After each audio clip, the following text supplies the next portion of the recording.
In the last video, you got a sneak peek at the cup size adjustment that I made on my sewing pattern. This week, I'm going to show you exactly how to do it. I'm Alexandra Morgan from In-House Patterns and In-House Pattern Studio.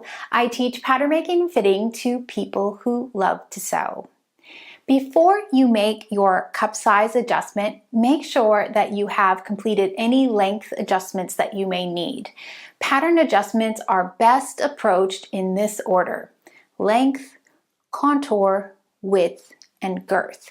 You'll find that working in this order will help you eliminate fitting issues one step at a time. Let me show you how to make a cup size adjustment on the Belle sewing pattern.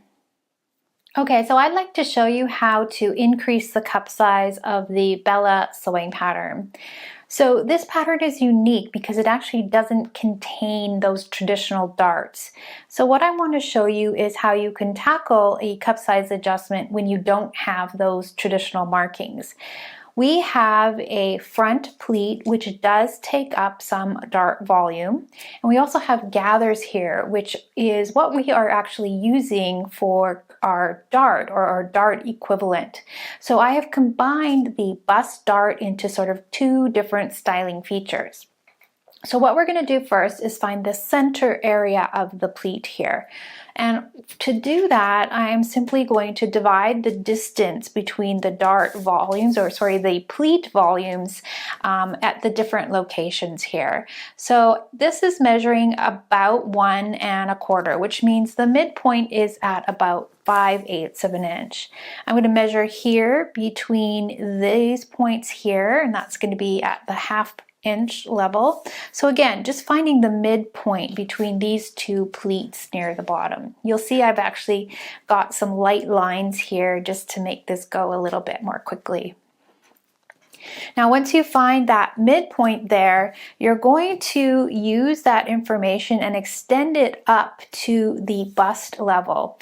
Now, you'll know from last time, the bust level on this pattern is about 3 inches from the base of the neckline here. So this is the center front neck point.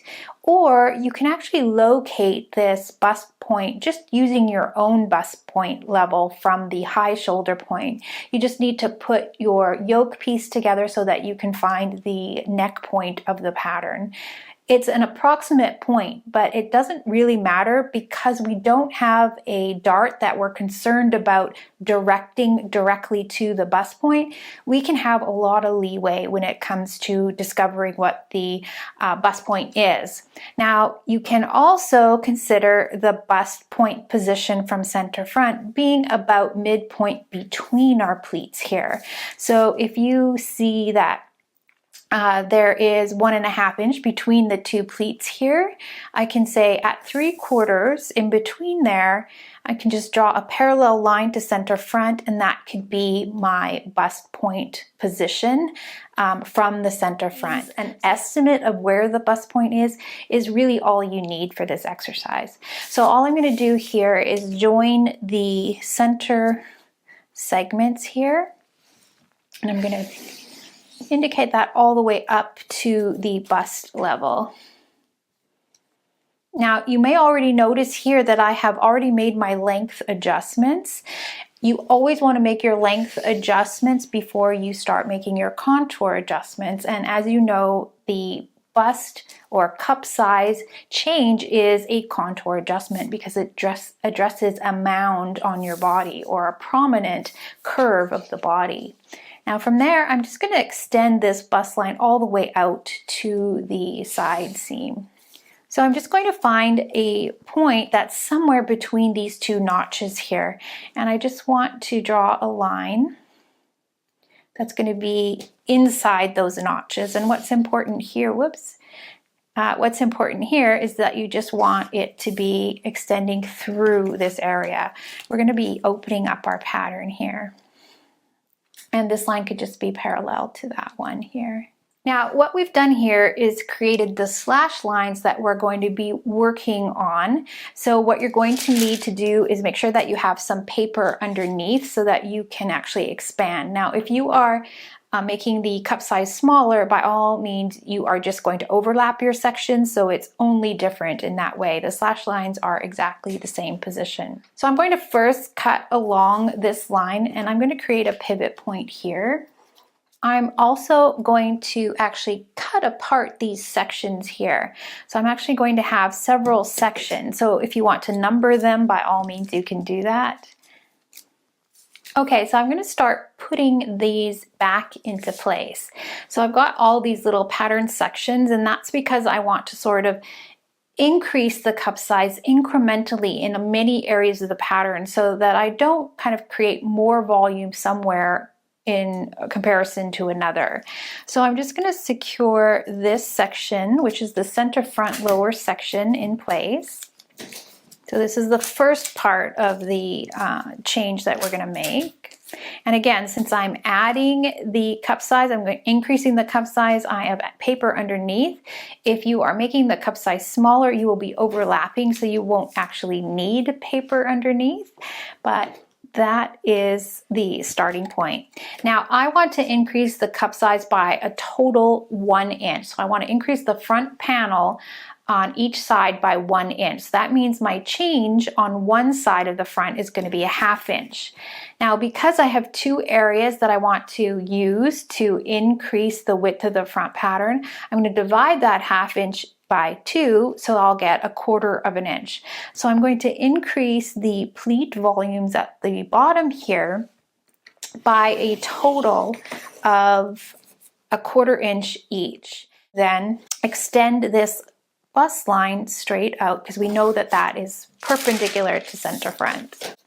And then when we have that, I can place this second section, this second lower section, next to the first. It's 1/4 inch away from this one because I've split my 1/2 inch cup size adjustment into two, because I have two areas where I can use to increase the cup size volume.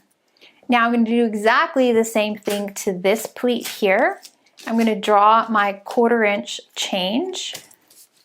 So I'm going to spread this pattern section by 1/4 inch. I'm going to put this section also along that bust line. So this section of the pattern is also going to be opened by that 1/4 inch. So what I've done in effect here is simply increase the front pattern width by a 1/2 inch, which is what I wanted to do. But because we've inserted the extra volume into the pleat volume, when we stitch up these pleats, I can go back to the original size of my total hip and waist girth, because I'm stitching these closed.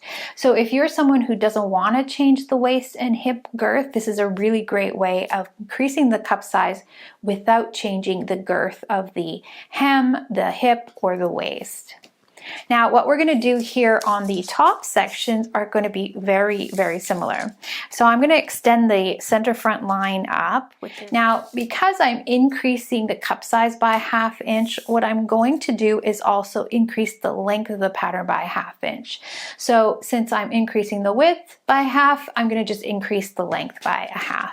This doesn't always work out exactly if you're working with darts, but it's a good way to work with styles like this that actually don't have traditional darts. I'm just going to draw a 1/2 inch line there, and I'm going to set this pattern piece on that alteration line.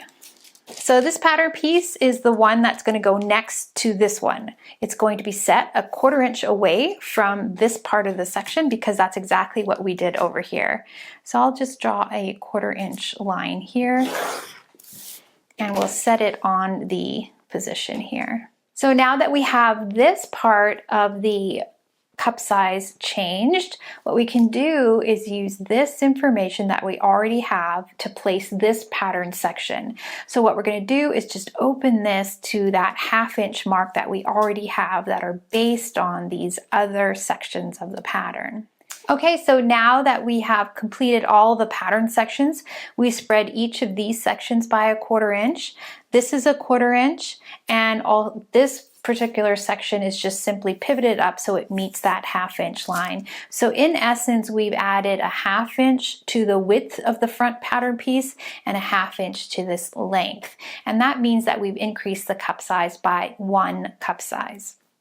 Now, when we also include the other side of the pattern, we've increased the total circumference of the pattern by 1 inch. So this is a standard cup size adjustment that's going up by 1 cup size. So when you make a change to the pattern like this, there are parts of the pattern that sort of get moved around. You'll notice now that since we cut along the bust line, we have 2 potential areas that could be the bust point. So what you want to do is you can refer this based on your body measurement, which means if you took your measurement from the high shoulder point to the bust point, you can actually measure that. So you can put your yoke pattern piece on top and just simply take a measurement from the side of the neck to the bust point and simply measure where that might be. Now, my personal measurement is around 11 inches. So I think that what I will do is use this top part of the bust point for my bust point on the pattern. Now, it's possible though that yours might be longer, so it's okay to use the lower bust point. The rule is generally that your new bust point will be on this lower part of the pattern, and that's simply because usually that's where you need the extra length. But because you're working with a personalized pattern, you can actually place it wherever you need it to be. Again, it's not highly important in this pattern where the bust point is because we don't need to be concerned about directing a dart directly to it. All we have is some gathers and some pleats that are not really pointing directly at it, they're pointing near it. So it's really not important exactly where it is. If it's in the ballpark around a 1/2 inch or so of your actual bust point, it's probably going to be close enough. Now, the only other thing that you need to do is go back and sort of refine any of the pattern sections that you need to redefine. So we know that we have to kind of true up this seam line. So I'm just going to use the curve, and I always do the seam line first and then the cut line. It's always important to kind of work in that order. It's the seam line that is the most important. Redefining this seam line, and then of course the cut line can come after. Now we just have these down here to sort of clean up, fill in those gaps. And there you have it. There is the cup size adjustment for the Belle blouse. We've added a total of a 1/2 inch to the front of the pattern and a 1/2 inch to the length of the pattern. So we've gone up 1 complete cup size. When you've completed the cup size adjustment, be sure to make the corresponding length adjustment to the front facing.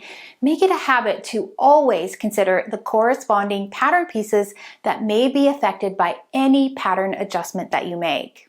If you'd like to see how to reduce the cup size of the pattern, I'll leave a link for you below. I hope that you will find that helpful as well. If you're not sure what cup size to use for your pattern adjustment, be sure to watch 3 ways to determine your cup size. You'll find a link to that tutorial on this page. If you're following along with this video series, I hope that you will join in on the conversation in the In-House Pattern Studio private Facebook group. You can ask questions and share your progress with others who are doing the same. Next week, I will be sharing a styling tweak that I'll be making to the Belle pattern to make it a little bit more versatile. I hope that you'll tune in. I'll chat with you soon. Bye for now.